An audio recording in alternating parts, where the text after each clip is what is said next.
Welcome, everybody, to another exciting episode of Brand Out, the podcast where we talk all things brand, the good, the brand, and the ugly. I'm your host today, Casey Lambert, and along with me here is fellow dad, AZEE project manager, and so many other things. Dan Dameron, welcome to the podcast once again. Hey, Casey, it's good to be here with you at 9 o'clock on a Wednesday morning, not Tuesday. Yeah, it's early. We early. spent some time with our families last night with our spouses, significant others, our kids. Yep. So man, it is just a beautiful day God has blessed us with today.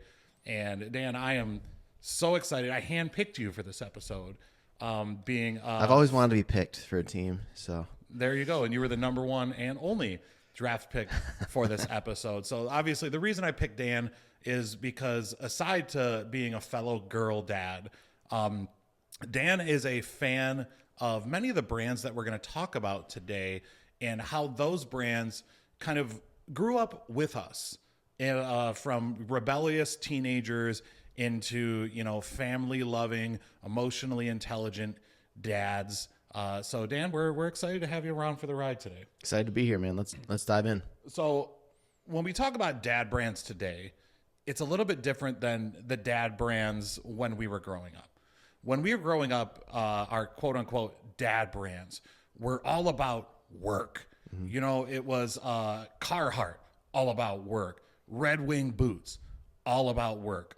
Even trucks, right? Mm-hmm. I famously remember the truck month that we hear all the time, and it's the gruff voice or Ram.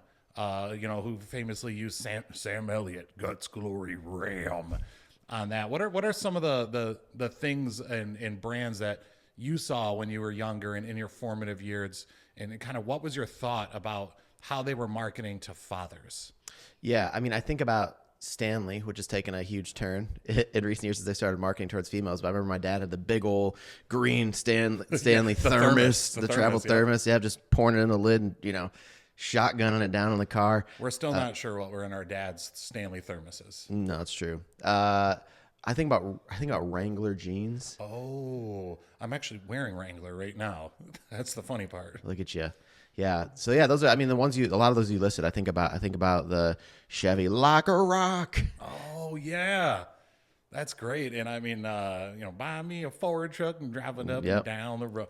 Some great ones like that. But obviously it's 2025, and this is kind of an antithesis episode to our friends and coworkers Beth and Kaylee, who talked about female-centric brands. Mm-hmm. But now we're in an era of kind of that post-female centricity where dads are encouraged to be more emotionally developed, to be more in their family life than in their work life.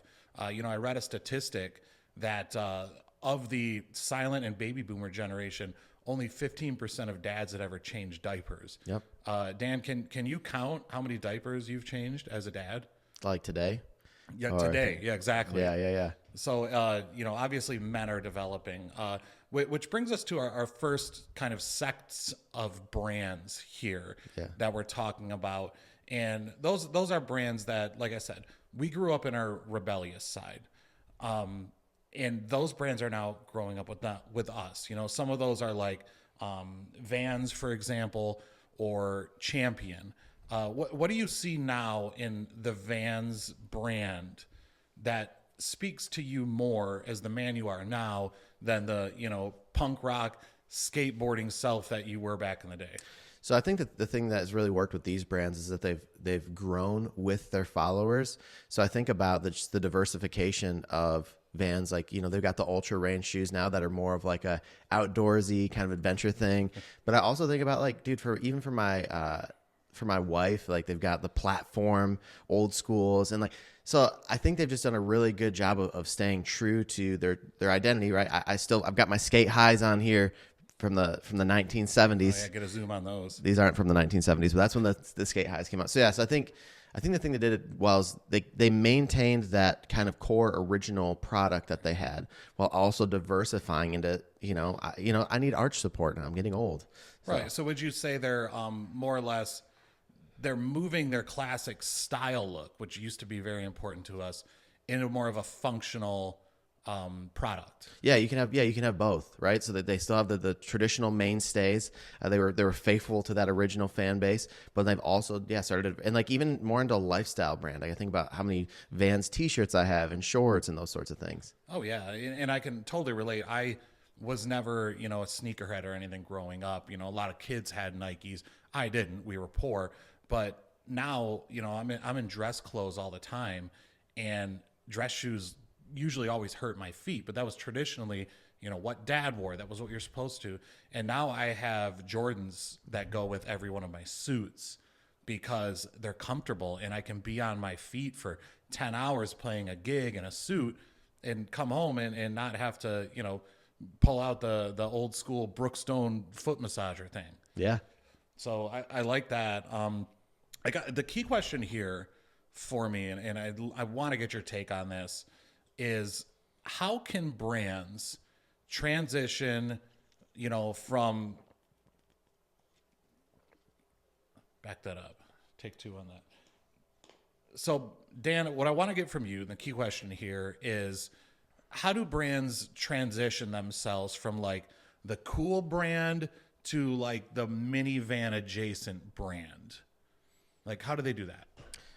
I don't know that I'm still in the minivan adjacent world yet. That's my hill that I'm going to probably die on. But man, I think one thing that is really important here is that as styles evolve, brands should feel free to pivot.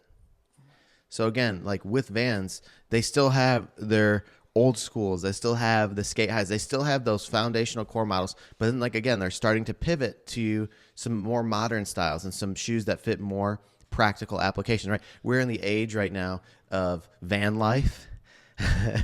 Right? People living out of their vans, camping out of their vans. And so it only makes sense that they would come out with a shoe like the Ultra Range that is more of an adventurous kind of shoe. So I think being able to evolve as style evolves, but also not just completely forsaking the products that people came to know and love you for. Right. And I love that for style brands. But as dads, we know it's not just about the style. Mm-hmm. It's about the backyard. Oh, yeah.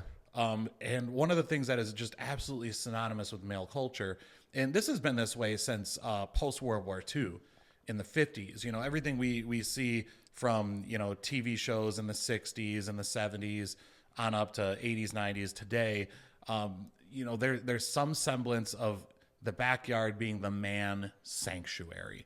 And I know, you and I connect frequently. You're always in your backyard. I'm always in my backyard.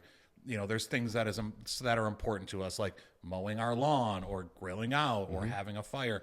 So to transition brands in that realm, we kind of get the characterization of the new, what they call summer dad. Yeah. And the brands that are really taking flight with this, Blackstone, Traeger, Weber. I know those are all, grill brands, but even like Cub Cadet, John Deere, who are providing personal lawn equipment to people, have really kind of taken to that backyard culture. What do you think about the characterization of the summer backyard dad? Dude, I'm here for it. I am the summer backyard dad. I'm always the person that is looking out for the new Blackstone utensil to come out. I'm always online checking out the videos, trying to get better at my craft. And so I know we're going to probably dive into that a little bit more, but I'm here for it. That perfect lead in to what I wanted to say. These brands have gone from, hey, you need a grill, or hey, you need a lawnmower, to more of a content-based strategy. Mm-hmm. You just said, I like to go on YouTube and try to perfect my Blackstone craft. Mm-hmm. And a lot of those videos you're seeing are either from influencers or from the grill companies themselves using content to make you more of a loyalist to what you're doing. I mean, I when I first bought my Cub Cadet LT 46, I watched videos on how to cross-cut a lawn. Because when I was younger and we were poor, I had to do it with a 21-inch push mower.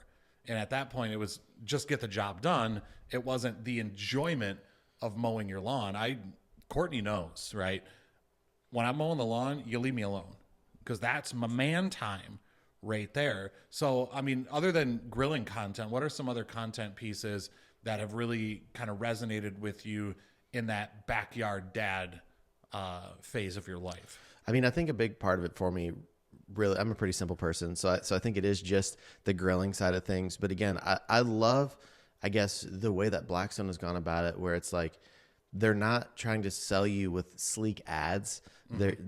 They're using more like user generated content, right? They're bringing in real people, real faces. Like, I'm not watching a highly produced, like, I don't want to watch a highly produced, exhaustive video on how to do something, but they're bringing in those guys, and like, they've got so many different shows on their channel, and it just fits into what we already do, right? Like, in today's age of the modern man, what do you do when you don't know how to do something? You look it up on YouTube. You look it up on YouTube, man. Whenever someone's like, how did you learn how to change the brakes in your car? I'm like, poverty. But also it's like, dude, anything I don't know how to do, I go to YouTube. And so I think that Blackstone has done a good thing in building a loyal fan base in doing that. So You're right, man. I learned to fix everything on my Harley Davidsons from a guy named Rocco in Massachusetts who just has like a 1-car garage. Yeah. Horribly produced videos. But again, it's that UGC, that user generated content, that really drives it, because we're not learning from some corporate guy in a suit. We're learning from other dads how to do this stuff. And even going into like parenthood, Huggies and Pampers had content out there that was specifically for dads on how to change diapers without creating a rash. I mean, we're both girl dads. We don't have girl parts. It's like true. That's facts. We don't know how to. We didn't. We do now, thanks to our wonderful ladies in our life. But yeah, it's content is king for these people, and they're producing content that the key question is this though, Dan, on this section. Is this more nostalgia based marketing? Are we trying to become our dads in their backyard parties? Or is this speaking to the modern masculine male archetype? Man, I've got a hot take on this, because I think it's actually a hot take. I think it's both, because I think it is nostalgic in that, right? Just as much as baseball is America's pastime, men in the backyard grilling is America's pastime. But it's also a redefinition, because we're not talking about just steaks and burgers and dogs. Traeger and Blackstone, like they're doing a lot more than that. So I think about, with Blackstone, like there's all these new recipes. Like, okay, full transparency. Let's go. I am not one to want to cook in the kitchen or to prepare dinner. But if I can cook it on my grill, I'll do anything, right? And so my wife hasn't had to cook in a few days now, because I'm like, hey, it's warm outside. We're grilling it up, trying to learn new things, making pizzas on the Blackstone, trying to learn how to do some hibachi on the Blackstone. But if you put me in a traditional kitchen, I'm like, no, I don't feel like that's my home. But my backyard grill pit, that is my home. I get that. It's almost like there's going to be a conspiracy theory that comes out that women infiltrated Blackstone and started dropping recipes so that us men would actually want to cook. Dude, that's some deep state. It's some very deep state. It's get me on Alex Jones. I'm talking about this right now. Shout out to Alex Jones. Is he still a thing? I don't know. Yeah, nobody knows. I think, but I do think, like I said, I think it's a both and, right? It's America's pastime, but it's also very much the modern man who's. And I think that's what these companies and these brands are doing such a good job of, is they are recapturing, the America's pastime feel of it. And MLB, strangely enough, like you had mentioned, was struggling for a few years because it was only about tradition. Yep. But in the spirit of what Blackstone and Vans and Traeger are doing, they're honoring the tradition of the pastime, but they're allowing space to reinvent it for our generation and our relationships with our children. Dude, the other day, I had a conversation with my 70-year-old father-in-law out at his property. Man, the lair man? No, that's my dad. I'm talking about Donnie. Oh. Talking about the father-in-law. Dude, we were out of his property, and dude, he is dethroning his smoker with a Blackstone. No. Dude, it's not just a trickle down, right? It's coming right back up, man. And his rationale is I use the smoker a couple times a year, but the Blackstone is something that I can use for any meal, any day of the week. Oh yeah. So I think they're doing a great job at bringing along the OGs. Yeah, dude. That's great. I mean, maybe a potential future dadfluencer. There you go. Right there. And we're gonna transition on to that actually right now. So you had talked about like your content creators, your user generated content people that you watch with Blackstone, And that kind of brought to my mind something that's called the dadfluencer now.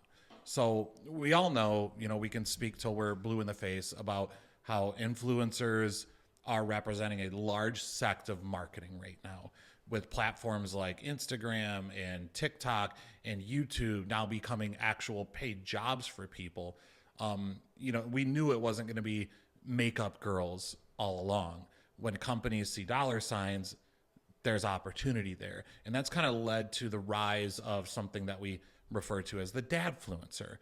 I mean, basically, it is what the name says. It's a dad who's an influencer. And, there's people out there like the Dad Father, or my favorite, Dude Dad, who are doing hilarious, relatable, emotionally developed content out there for other dads specifically to watch. And of course, they're slipping product in there. But when it comes to dadfluencers, Dan, have you seen any examples out there of how brands are leveraging dadfluencers to push product? Yeah, I mean, the whole dadfluencer thing is kind of new to my world. I've never been one to really follow influencers very much. So I don't know that there's a particular product that comes to mind. Are there any that come to mind for you? Yeah, I talked about I'm a bald man, and I also happen to have a lot of hair anywhere else besides the top of my head. So men's grooming is an important thing to me. And a couple of years back, I actually made a purchase of something called Backscape. It's a motorized back shaver that is on a pole. And I actually learned about the product from You Betcha, which is a sister channel to Dude Dad. But I had seen it there. I'd seen it in multiple different places, and I was definitely 100% influenced by it. The product was trash, as many of these influencer-related products are, but it got me on the content train of those guys, and it just made me kind of really enjoy what they were putting out there from an entertainment value standpoint.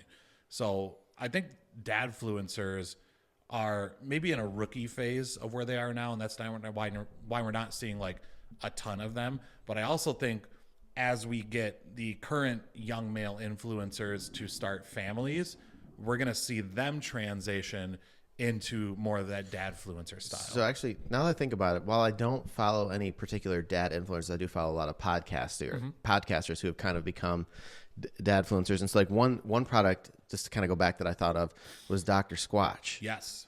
Right? Very like kind of like irreverent advertising. And it was, I heard about it on a series of podcasts. I don't know if it was Theo Vaughn or Joe Rogan, but that's where I first heard it. And dude, it's crazy now to see it on the shelf at Walmart within just a few years. Mm-hmm. Yeah, but it's crazy how products can explode when they attach themselves to the right market and the right audience. Yeah. And that's kind of exactly what we're talking about in this podcast today. You have a cultural shift of men that existed in the past only maybe, let's say, 10 years.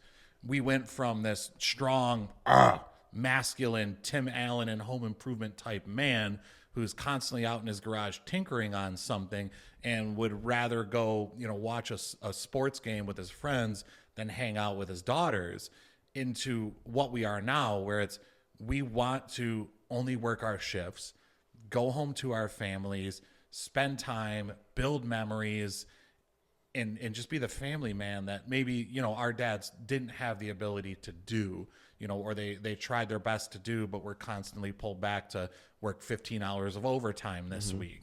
So I think that shift represents something huge that brands can learn from. And some brands are obviously taking it right now, but I think we're going to take up the most time talking about that, which is, what does branding for masculinity look like in 2025? It's sort of a new model of manhood, right? We shifted from that everything is about work into everything is about our families. And brands are starting to recognize that. Everything that we talked about prior to this point led up to, what is the modern masculine male? How is he portrayed in marketing material, and what is it like? And it kind of brought me back to, full disclosure to the audience here, no surprise, Dan and I are both Christians. Dan pastors the church that I go to, Convergent, here in Owasso, Michigan. And it's something that we've been talking about kind of in our men's group and in our life groups, and even in just our Friday Bible meetups.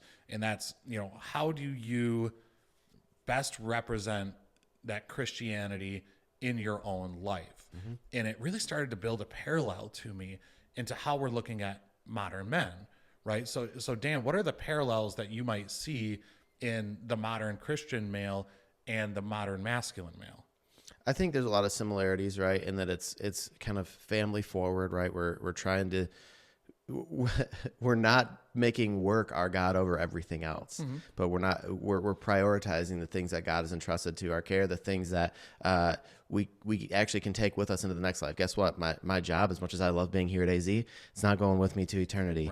Right. But you know what? I do have the opportunity is to take my family with me. Mm-hmm. And so, man, I think things like family, I think being anchored in community, not just like, I think families together is a really powerful thing. So those are just a couple of examples that I kind of see the parallels there for. Yeah, for sure. And I got obviously family out of it, but also community oriented. Mm-hmm. Right. We talk about it Convergent all the time, reaching the people of Owasso, reaching the people of Shiawassee County, your neighbors. Mm-hmm. Right. And when we look at, brands like Blackstone, as we talked about, it's all about the community, mm-hmm. right? The backyard was the gathering place. Yep. So we're still seeing that, but also we're not that serious, mm-hmm. right? We don't take ourselves too seriously. We know that there's a plan and a journey laid out there in front of us, and we can't control everything. The all work mentality, put your nose down, do your job, because if you don't, you're going to be homeless mentality. That's kind of gone. And now we understand that there's a path forward. We don't control that path, but we sure as heck can enjoy our ride. Yeah, man. I think providing for your fit, like being a man and being a provider is not less than work, but it's also a heck of a lot more than work. And I think that's something that got missed for a very long time. And so for somebody like me that grew up in skate culture, that grew up in punk rock culture, I always say biblical community is the new punk rock. Yes. Because in a world that promotes individuality, in a world that promotes, all these other things, it's like, man, for you to come together and be like, nope, you know what? Even though the culture says it's not cool, going to church is cool. Even though the culture says it's not cool, being with my family is cool. Even though transparency and vulnerability isn't cool according to the culture, I'm going to do that. And so, I think it's just a natural progression of that. Well, and look at how representative, that is. Punk rock used to be, anti everything. Yeah. And now punk rock takes on, like you said, Christianity is the new punk rock. It's quote unquote, it's pushing back the norms of the world to be those things. Yeah. It's punk rock to be the good father. It's punk rock to be emotionally vulnerable with your partner and with your brothers. It's such a cool arc mm-hmm. of how society is now mirroring that. Mm-hmm. That's just one of the reasons why I thought that was interesting to bring up. And of course, you being you, I thought it would be a perfect person to discuss it with. But, brands are really going for that tear-jerking, fatherly energy type of marketing. Because, there's a lot of us now who cry at every single Disney movie. I don't know about a lot of us, but I do. All right? I'm not there yet, but maybe someday. But I wanted to kind of discuss just a couple examples of campaigns that I've seen where they really tug at the heartstrings of dads. And the first one, I can't remember, it was a year ago, maybe a couple of years ago. Dove Care for Men released a full block, a cut produced video of user generated content. And they called it the first moments of fatherhood. And it was a compilation of videos taken of fathers when they first found out that their partner was pregnant, and all the different smorgasbord of reactions and emotions that come from it. Dan, how did you react the first time that Sarah told you she was pregnant? Our journey was a little bit different, man. We had a couple of years of dealing with infertility. And so we kind of got to the point where we taken all the testing, gone through all of it. They said everything was fine, but I'm like, I don't know if I need a referee with a whistle in here or what, but we're not, something's not working. So we just kind of like hung up the hat on, well, it just must not be God's plan for us. And we kind of moved on where it's like, we love our relationship with one another. And so when my wife told me at first, it was like this shock. It was like this taken aback. And then it was instantly like just excitement and just thinking about how much our world is going to change. And it's funny because for us, it's like we could not sync up on our emotions. So it's like, I'm in shock. She's excited, which then like I transitioned to excited and she's just grieving that the relationship that we had together is going to be different now and all that sort of thing. But that's like polar opposite of Courtney and I still remember I was just sitting at the kitchen island and she comes out and she slaps a test on the thing and she went, well, and I jumped up and hugged her out of excitement. And she was like, I mean, Courtney, she stiffens up when she's nervous or in shock or anything. And that was her reaction to it. But man, it's like you think back on those moments and you replay them in your head and you catch the emotions. And another good one, actually, I'm gonna show you, and Michael put it up on the big screen here. But HP released one a couple of years ago, and it was called Little Moments, and it's about a father trying to connect with his daughters, and it's 3 minutes long, so we'll obviously cut it in post, but I want you to hit play on that, guy. All right, let's take a look here.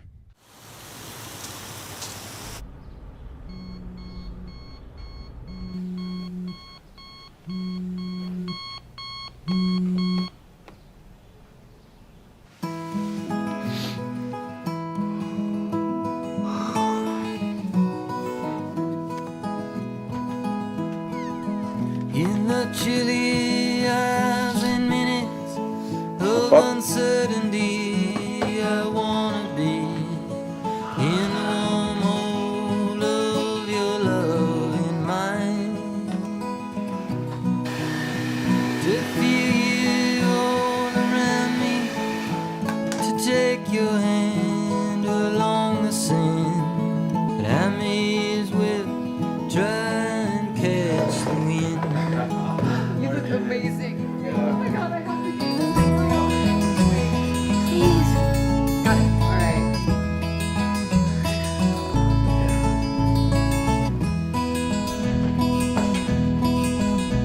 When sundown past the sky, I wanna hide a while behind your smile. Everywhere I look, your eyes I find. Have a good day, hon. For me to love you now, be the sweetest thing, make me sing. But I may as well try and catch the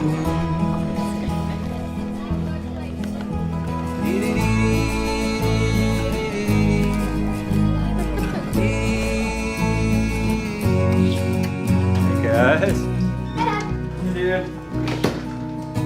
Well, standing Hey, kiddo. in your home is where I wanna be and long to be. But I may as well try and catch the wind.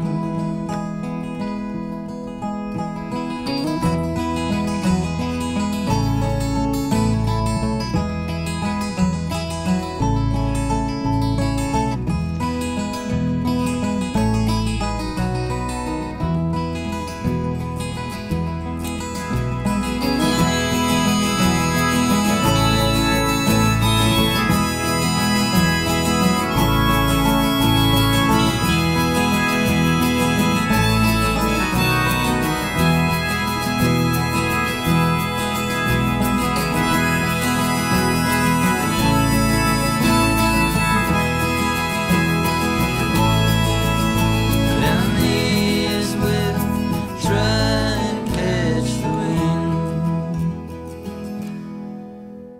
It's beautiful. Yeah, right. And I mean that from a printer company, Yeah. right?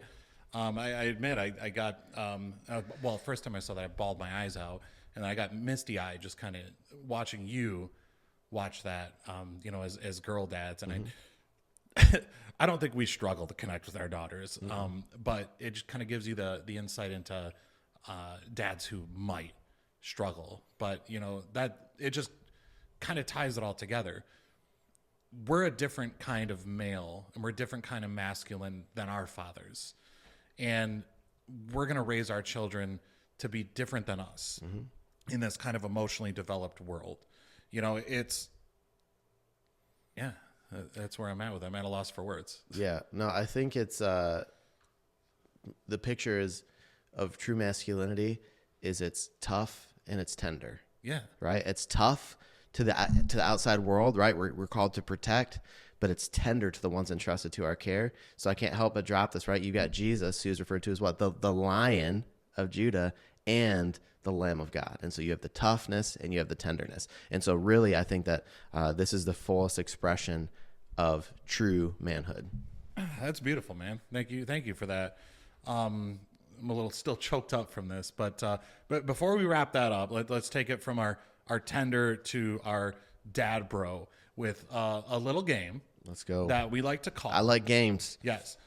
Cool dad or fool dad. Oh, okay. So I'm going to give Dan a list of things that are either cool dad, which is like selfish, cool dad, which is like stylish, self-aware, and has just that timeless dad energy, or fool dad, which is like out of touch, cringy. Maybe we should get rid of that one. Yeah. So Dan, Yeah. are you ready to play cool dad or fool dad? Let's go.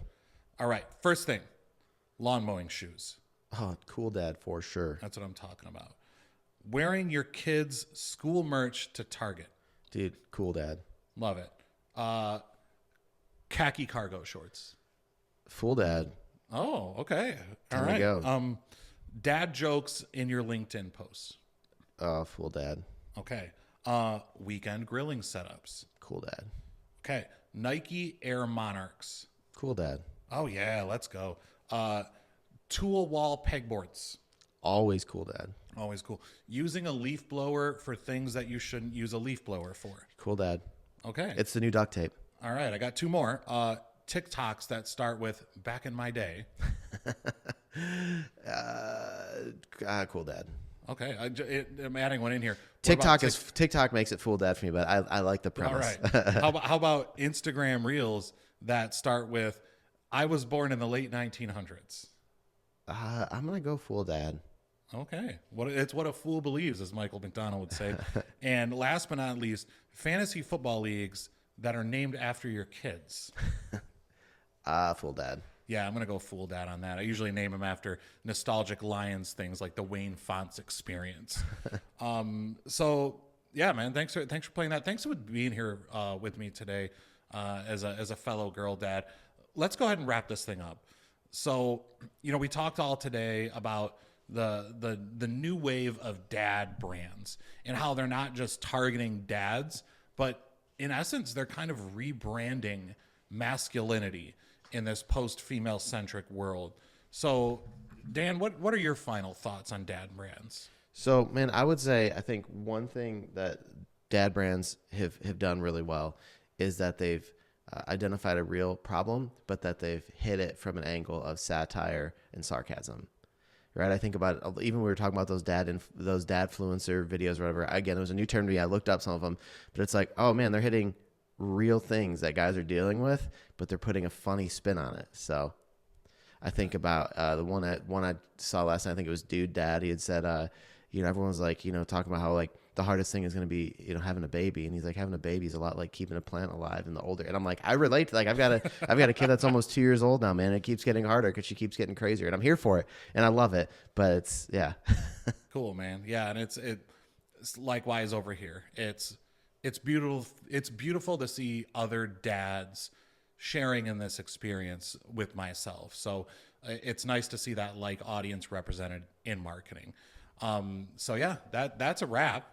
In a world of digital noise today, sometimes the coolest brands are the ones wearing socks with sandals. For Brand Out, I'm Casey Lambert, along with Dan Dameron. We hope that you guys join us next week when we're talking about the power of growing your brand through social media at Brand Out Live with special guest Steve Lockhart from Lockhart's Authentic. Dan, thanks again. We'll catch you next time. I'll be there in my socks and Birks. If you enjoyed this content, make sure to like, subscribe, and hit that notification bell so you never miss an episode. We want to connect with you. Drop a comment, share your thoughts, and let us know what brands you want us to break down next. Follow us on social media for more branding insights, and remember, keep building, keep branding, and always brand out.